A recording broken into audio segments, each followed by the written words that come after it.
Hello, welcome to Open Air Creative. So today we are going to talk about the part 2 from last week's episode.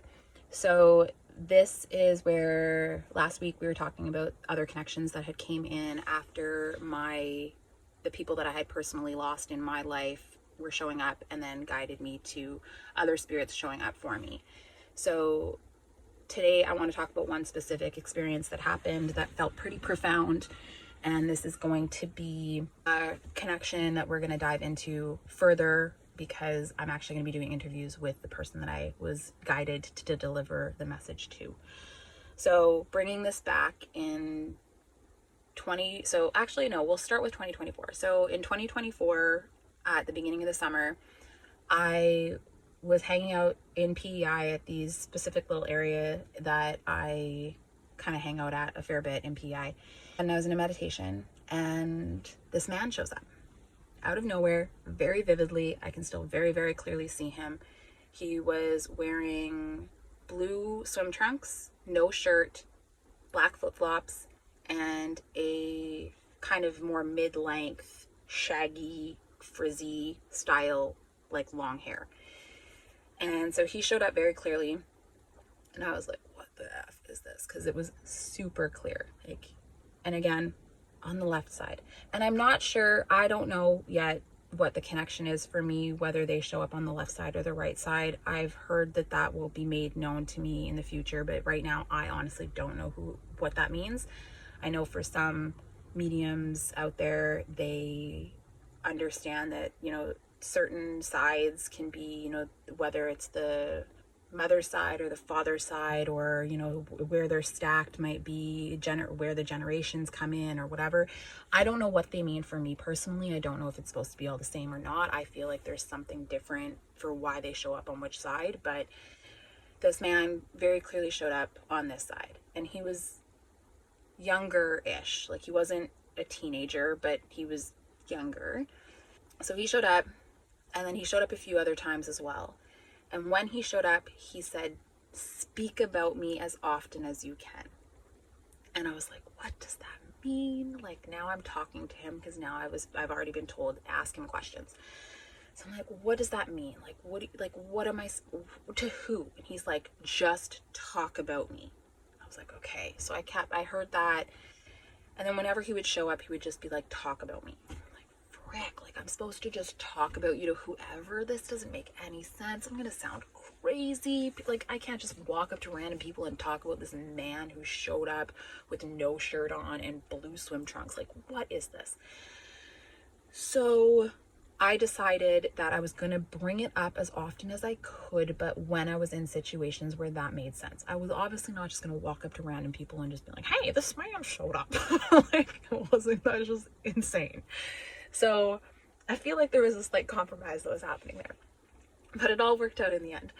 So I would bring him up whenever it would happen. And in doing so, I heard really cool stories from others who would tell me their stories or their experiences that they had also with spirits showing up for either themselves or coming through their children, where their children would be, sitting in the house and they'd be like, the man with the beard is here, and the mom would be like, what are you talking about?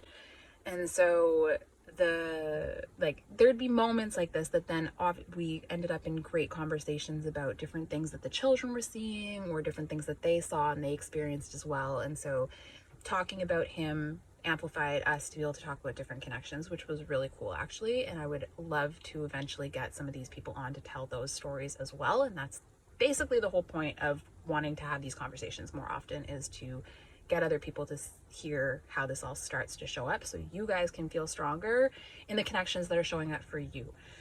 So was bringing it up a fair bit, and then now taking us back. So that's what happened. He started showing up probably at the end of June, I want to say, in 2024. So now back to April 2024. I had just released the book, The Love Without a Label, the one that I wrote. You know what, I struggle with that scarcity mentality, okay? So because the book writing process was such a big journey, I was very much on a tight budget because I wasn't working and I was living on my savings. And so I often don't want to spend money. That's just where the scarcity mentality comes in. So I decided after releasing the book that I was going to treat myself and I was going to celebrate and I was going to go to this wonderful ecstatic dance event that was happening that I was invited to. So I ended up deciding, okay, I'm going to bite the bullet. I'm going to spend the $25, even though for me that was a big deal. So I treat myself out and I go to this ecstatic dance event, and the girl sitting right beside me, and we just started shooting the shit and kind of talking.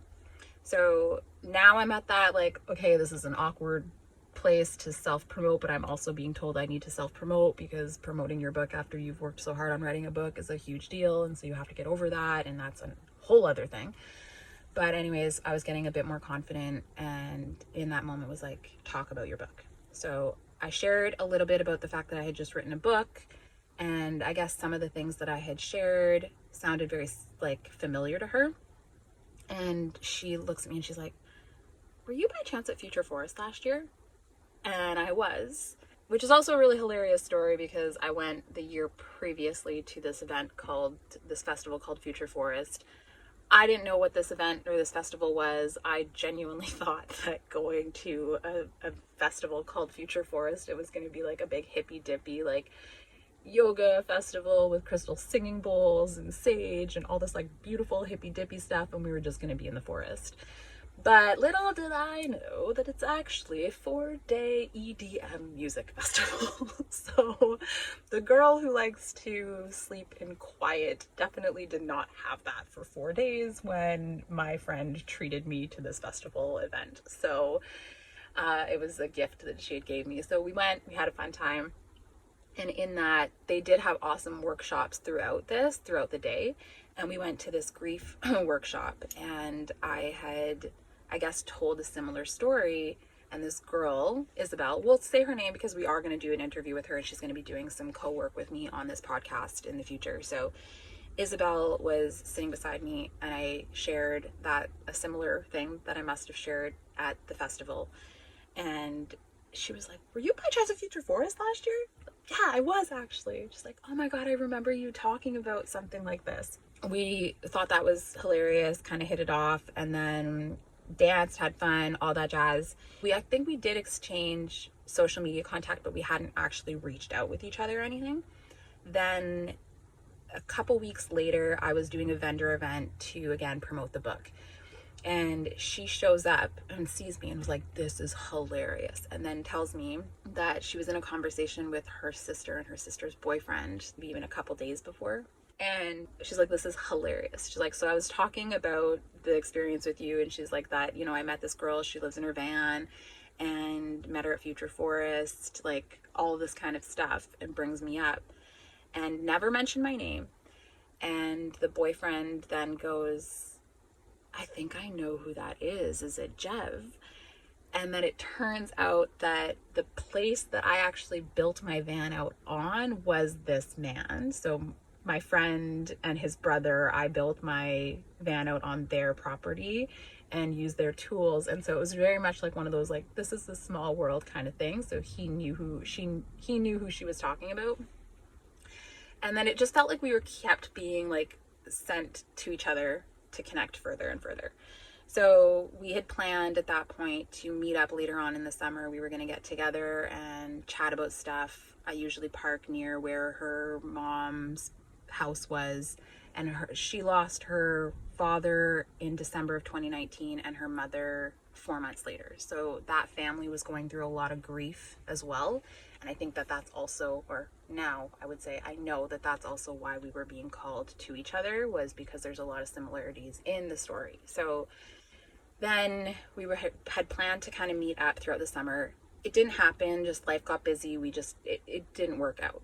And the reason I'm telling all this is because there's a reason for all this divine stuff to kind of show up the way that it does, in very interesting and strange but beautiful, striking ways.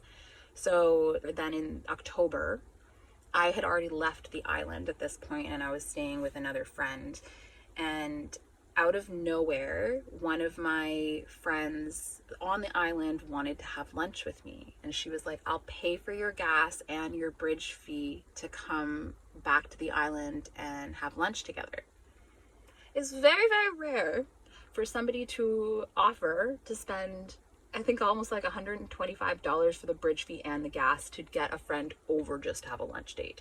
So there was some divine stuff that was happening for that to have, for that whole thing, even with that. So grateful. So I had planned, now that I'm going back to PEI, and I wasn't originally going to be going back until the next summer, which would have been the summer that's coming up now. But then all of a sudden Isabel messages me and she's like, hey, when are you on the island next? I would love to get together with you. And I was like, actually, I'm literally coming up this following weekend. She was like, oh my God, that's awesome. So let's meet up. So I get up there on the Saturday, me and her have a visit. She tells me that she's like, I had plans all week, Jev, all weekend long. I was super busy. And she's like, I woke up and I just decided to cancel. So she would have asked me on the Thursday. She's like, I canceled all of my plans, didn't want us to do a single thing. And she's like, I woke up and I was told you have to message Jev. So she started waking up to messages that were coming in for her, and she had no idea what they were either, and also went through the experience of repressing and pushing them down and discrediting them. But when she got that, like, I just need to get together with Jev, that message came in very strongly. So she reached out to me, then I got together with her. Now I'm with her on the Saturday. We're hanging out in the backyard. It's still kind of a nice day. Had supper, chilling, chatting, shooting the shit, all that stuff. And decided, you know what? And I don't smoke weed very often anymore. It was my big addiction before, but now I can handle just having a joint here and there. And so this night, it was almost like we were being guided to kind of mellow ourselves down so that we could open up about other stuff. So we shared a pretty mild joint, but out of nowhere, we started talking about the spirit world connections, which likely probably would have happened anyways without it. I feel like all of this stuff still would have happened without it, but I feel like it just let us mellow ourselves out a little bit more so that we didn't have to be so caught up in things, but just in life things or whatever. Now I'm telling her about this experience that I've had. So now all of a sudden I'm like, this is my in. So I talk about the man with the blue swim trunks, the no shirt, the hair, flip-flops. And in that moment, she literally full body convulses. Like, she's shaking like crazy, and we're sitting on chairs side by side, and she's shaking and she is crying, and then she's laughing, and then she's just repeating like, oh my God, and then she all of a sudden says, I know who it is. And I'm like, oh my God, what the F? This is insane. And the entire time watching her have this moment, I'm like, am I supposed to comfort her? But like, I'm high, and I'm also like, what the fuck? But like, clearly something's happening here, and she's having a moment. Let her have her moment. Like, so she had that entire thing, and then snaps out of it and tells me she knows who it is, and tells me this beautiful story about it being her mom's fiance. Before her mom was married to her dad, she was engaged to this man, and he had died in a boating accident. We started diving deeper into this conversation. So she asks me like, so when does he show up for you? And I really had to sit and think about it, but I was like, he never shows up when I'm anywhere else on the island except between Cape Egmont Lighthouse and Union Corner. And she goes, holy fuck, that's insane. So the story goes that they were doing some type of boat fundraiser. There was some type of fundraiser or something happening. I'm going to get her to confirm this when we have the interview with her, but there was some type of boat fundraiser that was happening, and they had to start the competition at Cape Egmont Lighthouse, and they were supposed to go to Summerside, but his boat capsized at Union Corner and he died. And I'm getting a little emotional with that one. That happens. It's okay. So I've told the story many times, so emotions are coming in randomly for a reason. So yeah, he capsized at Union Corner. That was, again, another aha moment of, okay, what the heck? So we got talking a bit more about things and, you know, the connection that her mom and him had. And I had said to her, I was like, okay, now Isabel, like, you're waking up to this stuff too. This is on you now. Like, I don't want you to come to me and expect me to deliver all these revelations for you. It's your time to now tap into him. Like, He clearly showed up for me and wanted me to speak about him, to connect to you. And so that was a beautiful aha moment for me to be like, hey, I was supposed to deliver this message to talk about him. I'm talking about him. And now I finally was put in, she was put in my path. I was put in her path. Either way, however you want to see it, for me to deliver this message to her, for her to now get her revelations with him. So I was like, I am putting this on you now. Now this connection is up to you and him. I don't want him coming through to me for you to only want to get messages because you trust my input on this now. This is up to you strengthening your intuition and your connection with him. So I kind of like relieved myself of that, and I don't want to say put it on her, but a little bit. And so I told her, I'm like, but if he does come to me and delivers anything to me, I will send you a message, but I also want you to understand to just keep strengthening this with yourself. We had fun the rest of the night, chilled, laughed, all that kind of stuff. And the next day I had my lunch date with my friend. Then did a meditation when I got back to the van that night. He shows up again, and his name's Francois. He wants me to speak about him, so you know what? We're going to use his name. So his name's Francois, and so he shows up and he's like, tell her I want to travel with her. I'm like, what? Okay, fine. And it was very, very vivid. So I sent her a message the next day and I was like, hey, so he showed up last night and he wants me to tell you that he wants to travel with you. And she's like, oh my God. And we're voice noting, so I can hear the expression in her voice. And she's like, that's insane. She's like, literally yesterday I was having this full thing because of how in awe I was of the experience with you, that I was saying how I want to talk to people in Abrams Village and get to know more about his story. I want to travel to Ontario and go meet his family and hear more about him and his connection to my mom and all of this kind of stuff. She's like, I want to dive in more to him. So she was like, I feel like this is a massive confirmation. That was another big like aha shift with that. And it just feels like since that there keeps being more and more stuff with me and her connecting because of both of our reservations around understanding the connection to the spirit world, but also wanting to develop it more, but not feeling worthy of it and repress. It's just this whole thing that she's going through, where logically none of this makes sense to her, but in her heart and soul it totally does, for her to follow certain paths and certain art forms and certain guidances that she's getting and all of this I've experienced as well. And so I know that it's not just me and her.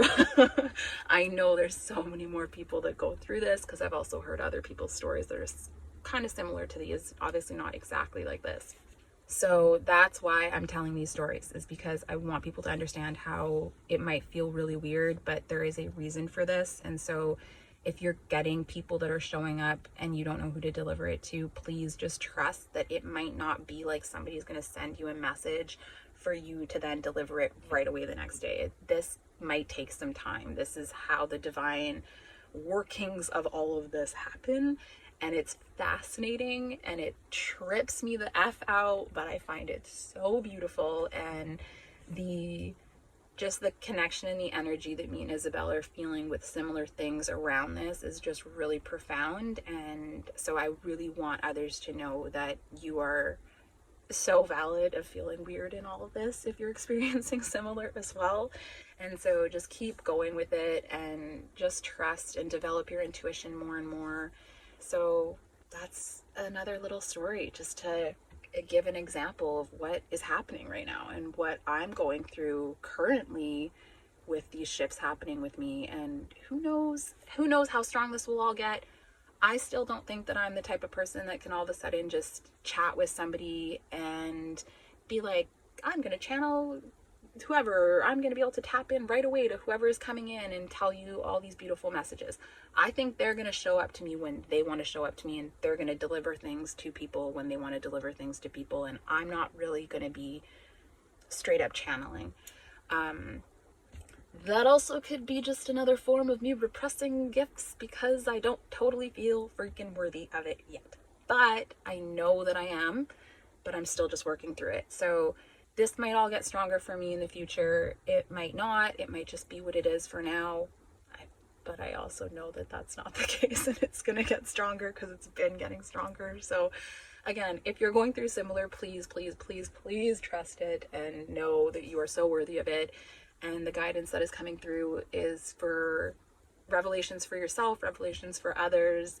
It is, this whole thing is a trip. It's so beautiful and so powerful and so lovely. And just know that you are worthy of all of this, and you are stunning and marvelous, and we need the gifts that you have. So please, please tap into them more and tap into your intuition and trust the spirits that are coming to you and the love that is being honored and guided towards you. You guys rock so much. Thank you for listening. And if you have similar stories around this, either not feeling worthy or unique connections or whatever the heck else, please comment below and like, subscribe, the whole shebang. Thank you guys so much for listening, and I hope you have a fantastic day.